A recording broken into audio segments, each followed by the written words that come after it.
Hey lovelies, you are welcome back again to my channel. My name is Joy and I'll be sharing some tips with you as an international student, okay? And if this sounds like what you will love, kindly watch to the end. And don't forget to subscribe if you have not done so yet. And if you are a returning subscriber, I appreciate you and I encourage you to keep watching my videos.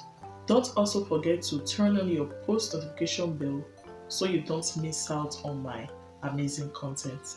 So let's quickly go into today's video.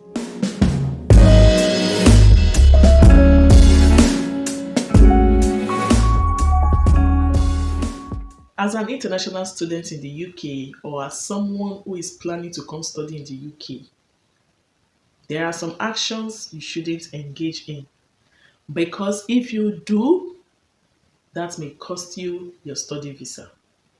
It may lead you to jail or you could even be deported depending on the gravity of the offense you must have committed. So I've decided to write them out so I don't miss out any points. And before the end of this video, I'm going to be sharing a story with you of somebody that almost got deported. Please, let's watch this video and learn.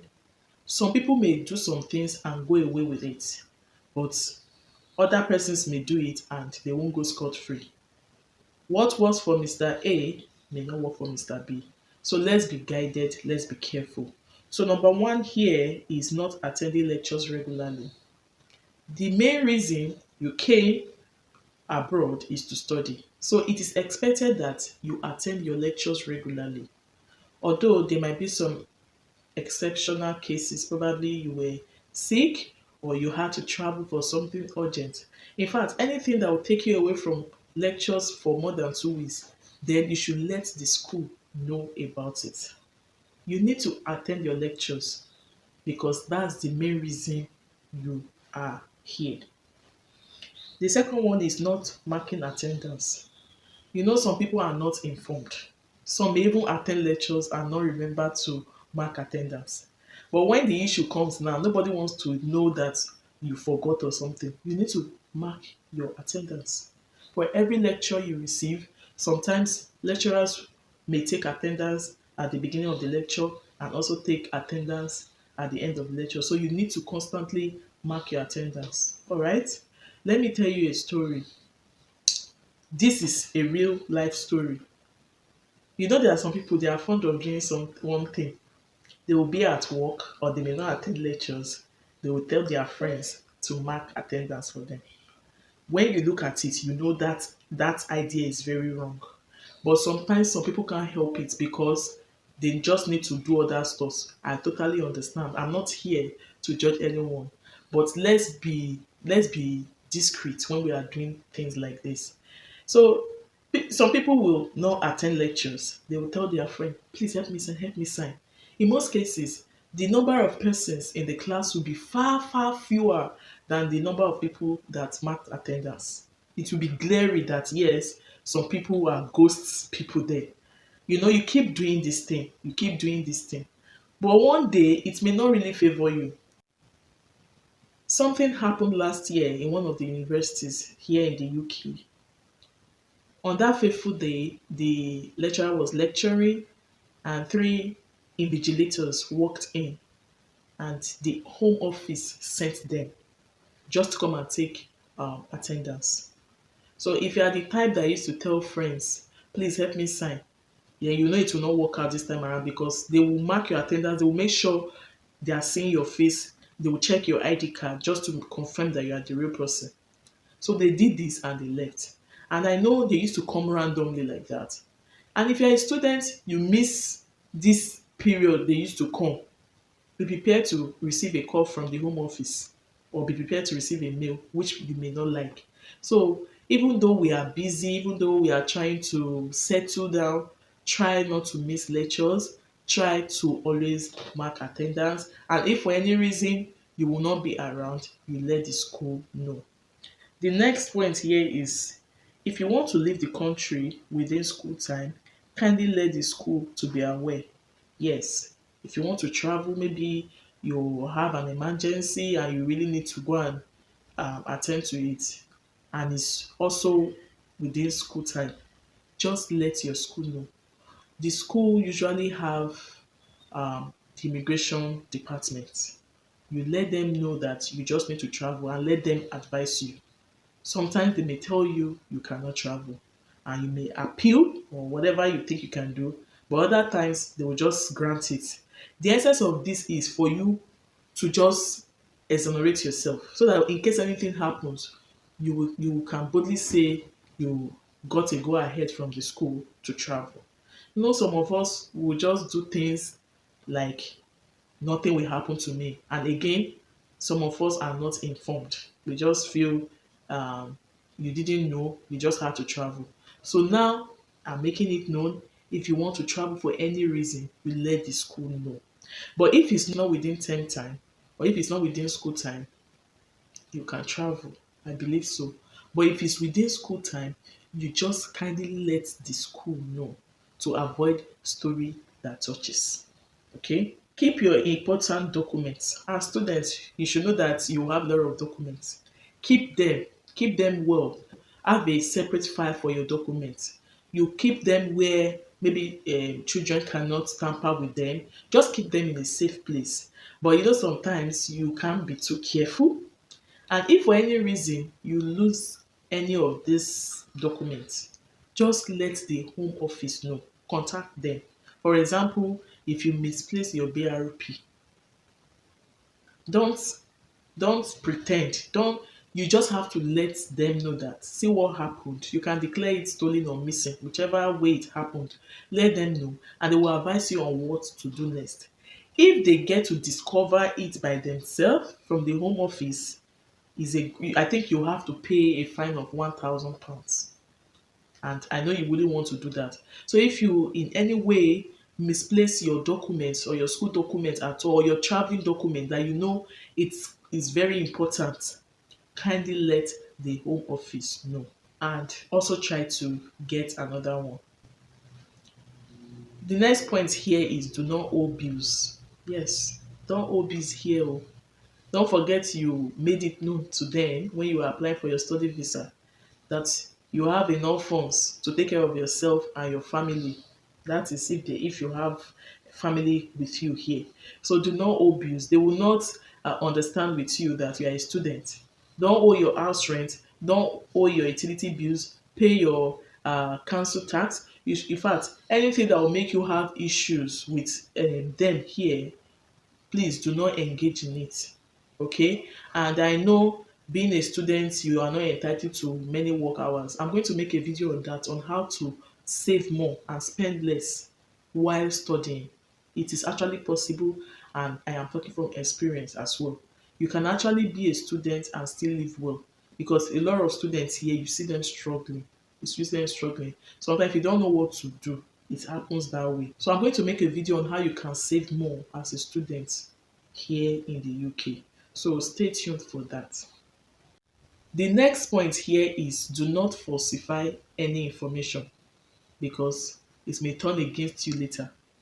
This is an example of what I'm trying to say. For example, you were living at King Street, then you later moved to Queen Street. Kindly update it, because if you are still carrying the previous house's address in a new apartment, you are already falsifying information. Another thing is some people will have like 3 kids, they'll be claiming 2 kids, maybe because they want to get apartments quickly. Please don't do that. Desist from those actions, because if you are caught, that could cost you your study visa. Another point here is don't engage in any criminal or driving offense. Talking about rape is a criminal offense. Talking about stealing is a criminal offense. In fact, we have a list of criminal offenses here. Please don't engage in it. Then driving offenses too. If you are a student and you have a right, follow the rules and regulations. And if you know you cannot follow the rules and regulations, you better be going on your buses and you have peace of mind. Do you understand? But as long as you are driving, there are rules to everything. Where not to park on the road and the rest of them. So you need to be very careful with that. So coming to criminal offenses, there are very many. There are some things you would think is nothing or is normal, but here they count it as something. So that is why you have to be careful. If you are caught stealing, they may not only uh, revoke your student visa, you will even be jailed. You understand? Then probably you will even be deported. Those things don't sound good at all. So desist from it, okay? Desist from all these criminal actions. Again, if you make another plan to continue your studies, maybe you are done with your main study that brought you here, you want to further go for your post studies. If you make that plan, try to let the immigration know and let them know that you have enough funds to pay your tuition fee and to take care of yourself and your family if need be. Show them the evidence and do everything in the correct format.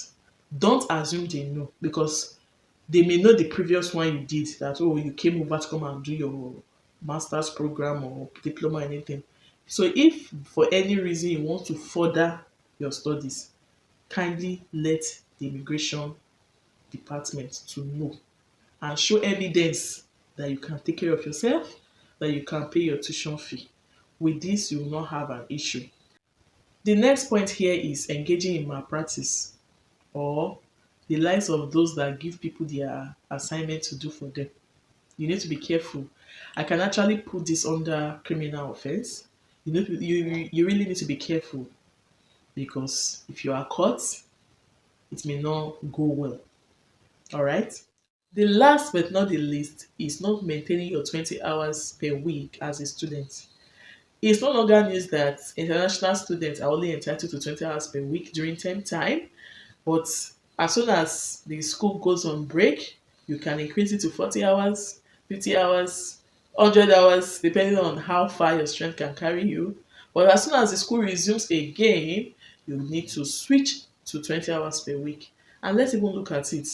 You are just here to study for a period of time, meaning after your studies, you will have the whole time to yourself. So let's be guided, all right? Let's be guided. In fact, there was a particular guy that was bragging that he's not here to come and do any kind of schooling. He came here to work. To me, that was a careless statement and it wasn't proper. And again, you don't even know the people listening to you. You don't know if they could implicate you. So let's be guided. Let's be careful of what we say outside, especially if they are not the right things to say. So that brings me to this particular story. Is a true life story of this international student. One of those places I went to do interview. After the interview with the manager, we just got talking like that. And he asked how many hours I could work. I told him. Then he asked again. I told him. Then later he asked, "Are you a student?" I said, "No." Then I discovered his content has changed. I was curious and he was like, he just told somebody to leave his company now of recent. I said, what happened? He said the person is actually a student and the person was working, everything went on smoothly. Unknown to him that the person was working elsewhere. Do you understand what is happening now? He didn't know. So on this fateful day, he got a mail from the home office fining him £50,000 for allowing a student to work 40 hours per week in his company. And that wasn't true. So he had to write to them. I'm sure he got a lawyer to exonerate himself that he wasn't aware of all these plans and the rest of it. So he called this staff of his to confirm it, and the person said yes. He asked, why would you do such a thing? At least he personally told me now that the person should have even confided in him. At least let them talk. He said, but the person didn't even tell him anything. And now he's now fined for what he knows nothing about. The person, on the other hand, that one already was in hot soup. So there's no need to even ask what happened to the person. His visa status was shaky. I just love what the manager did. He didn't really want to talk so much about the person. So he was just trying to talk about how he got into the mess, because he said the only mistake he made was not to have asked the person if he was a student or not. That was the only mistake he made. Now the question is, how did the home office get to even know this? That I cannot say now, but information travels fast, so you have to be careful. That reminds me of two guys. They were sharing apartment, students. So an argument came up between them. It's like one of them was working more than 20 hours, and the other friend of his picked up phone and called the police to inform the police that the friend is actually doing more than 20 hours. And over here, the police will tell you the person that came to make reports. So the police called his friend, asking or telling him that we learned you do more than 20 hours and you're a student. And this was the person that came to lay the report. And this person happened to be his apartment mate. To me, that was mean, but there are two sides. First, why would the friend go ahead to do 40 hours per week when he wasn't supposed to? Second, he's not the only one doing it. It's just that somehow though the other ones have not been caught. Then the third one is, why would the friend even go and make that kind of report? So is it out of envy or jealousy? That I don't get. To me, I just feel there are a lot of unfriendly friends. One of my friends, she's a YouTuber. She talked about unfriendly friends on her channel. So let's avoid unfriendly friends. They are real. I know a lot of us will think, we just got gain admission and you're trying to make friends. Please watch the kind of friends you keep, because some are out there to destroy you. Now I'm asking, how did the home office get to know? Who knows if somebody contacted the home office to inform them about this person? I'm not trying to justify the fact that the person was doing more than 20 hours, but it's whoever went to make that report, I just feel it's childish. If the home office wants to know by themselves, let them know by themselves. But you picking your phone to call them, to inform them, to me, it's not matured. Well, I'm not a judge. I'm not in any position to say what is right or what is wrong. But just know what to do as an international student and do them. Any actions you know is against the rule, is against the law, please don't engage in it so that you avoid story that touches. All right. Only God knows what happened to that student. Definitely, even if the person appealed, there will still be an action. The person won't go free because it's the law, and the law has to take its course. So either it's going to be the visa. I don't know. I don't just know the action. But the man didn't really tell me what they did to the person, but he said of a truth, and action was taken against that person. So let's be very careful with what we do as international students. Don't say they won't know, they won't catch me. You'll just be surprised that they will just know what you are doing. Okay, so that will be all for today's video, and I'm sure you enjoyed this. If you did, kindly share it, comment on it, and then like this video. Okay, and if you are not subscribed to this channel yet, kindly do.